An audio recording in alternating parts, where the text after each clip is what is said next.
Hello, in this video I'm going to show you where to find license information on the iPhone.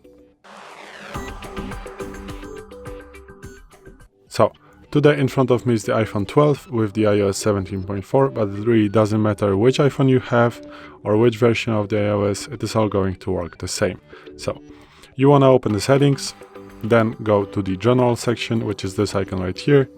Then you want to swipe down and click on the legal and regulatory.